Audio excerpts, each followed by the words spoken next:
श्रीगणेशाय नमः। अस्य श्रीरामरक्षास्तोत्रमन्त्रस्य बुधकौशिकऋषिः श्रीसीतारामचन्द्रो देवता। अनुष्टुप् छन्दः सीताशक्तिः श्रीमद्हनुमानकीलकम् श्रीरामचन्द्रप्रीत्यर्थे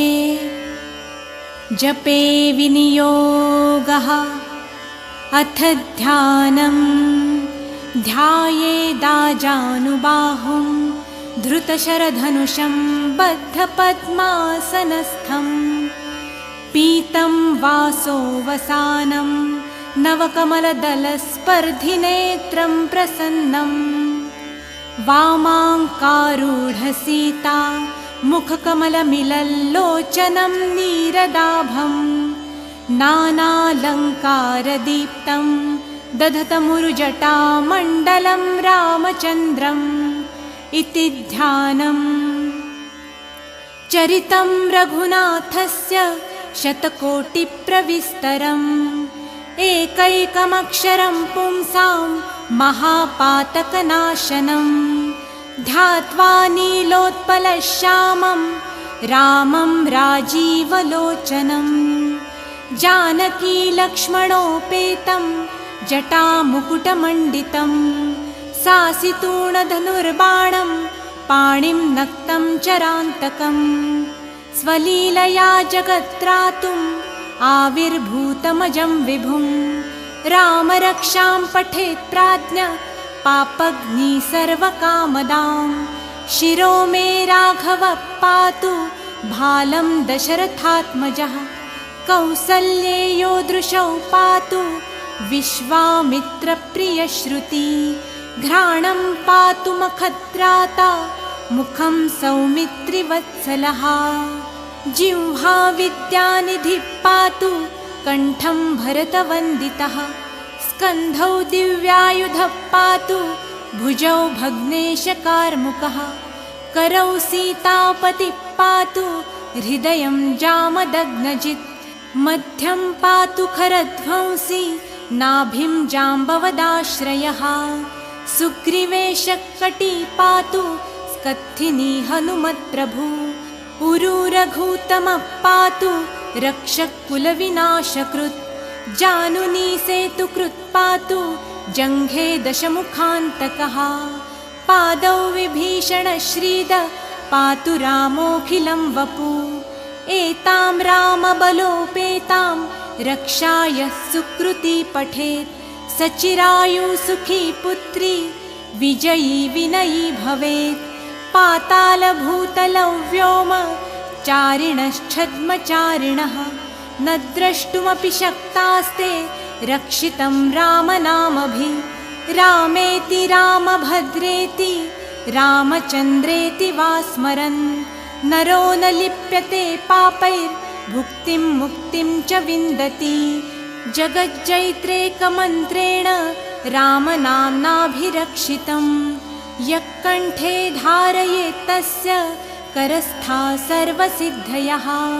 वज्रपञ्जरनामेदं यो रामकवचं स्मरेत् अव्याहताज्ञ सर्वत्र लभते जयमङ्गलम् आदिष्टवान् यथा स्वप्ने राम रक्षामि मां हर तथा लिखितवान् प्राप्त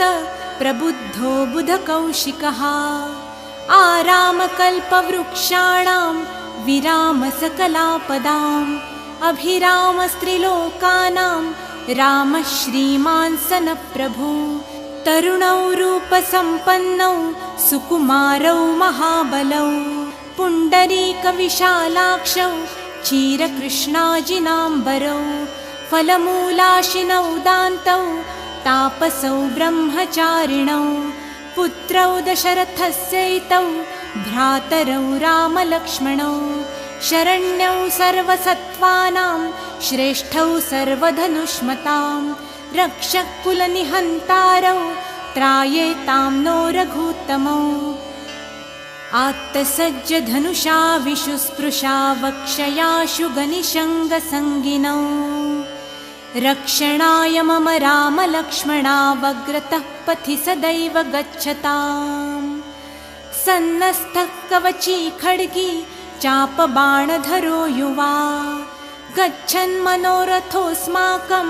रामः पातु स लक्ष्मणः रामो दाशरथिः शूरो लक्ष्मणानुचरो बली काकुत्स्थः पुरुषः पूर्ण कौसल्येयो रघुत्तमः वेदान्तवेद्यो यज्ञेश पुराणपुरुषोत्तमः जानकीवल्लभः श्रीमान् प्रमेयपराक्रमः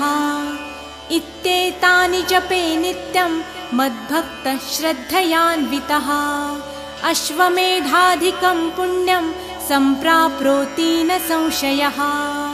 रामं दूर्वादलश्यामं पद्माक्षं पीतवाससं स्तुवन्ति नामभिर्दिव्यैर्न ते संसारिणो नरः रामं लक्ष्मणपूर्वजं रघुवरं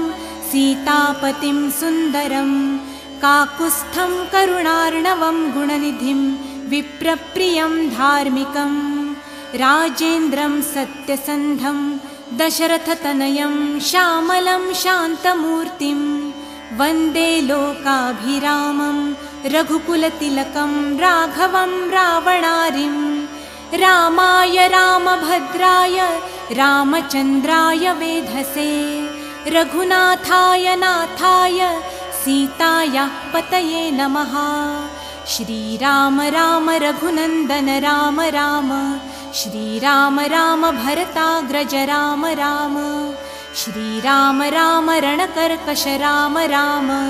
श्रीराम राम शरणं भव राम राम श्रीरामचन्द्रचरणौ मनसा स्मरामि श्रीरामचन्द्रचरणौ वचसा गृह्णामि श्रीरामचन्द्रचरणौ शिरसा नमामि श्रीरामचन्द्रचरणौ शरणं प्रपद्ये माता रामो मत्पिता रामचन्द्रः स्वामी रामो मत्सखा रामचन्द्रः सर्वस्वं मे रामचन्द्रो दयालुन् नान्यं जाने नैव जाने न जाने दक्षिणे लक्ष्मणो यस्य वामे तु जनकात्मजा पुरतो मारुतिर्यस्य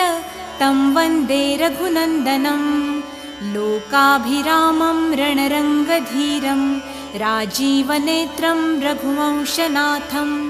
कारुण्यरूपं करुणाकरन्तं श्रीरामचन्द्रं शरणं प्रपद्ये मनोजवं मारुततुल्यवेगं जितेन्द्रियं बुद्धिमतां वरिष्ठं वातात्मजं वानरयूथमुख्यं श्रीरामदूतं शरणं प्रपद्ये कूजन्तं राम रामेति मधुरं मधुराक्षरम् आरुह्य कविताशाखां वन्दे वाल्मीकिकोकिलम् आपदामपहर्तारं दातारं सर्वसम्पदां लोकाभिरामं श्रीरामं भूयो भूयो नमाम्यहम् भर्जनं भवबीजानाम् अर्जनं सुखसम्पदां तर्जनं यमदूतानां राम रामेति गर्जनं रामो राजमणिः सदा विजयते रामं रमेशं भजे रामेणाभिहता निशाचरचमू रामाय तस्मै नमः रामान्नास्ति परायणं परतरं रामस्य दासोऽस्म्यहं रामे चित्तलयः सदा भवतु मे भो राम माम् उद्धर राम रामेति रामेति रमे रामे मनोरमे सहस्रनाम तन्तुल्यं रामनामवरानने इति श्रीबुधकौशिकविरचितं श्रीरामरक्षास्तोत्रं सम्पूर्णं श्रीसीतारामचन्द्रार्पणमस्तु।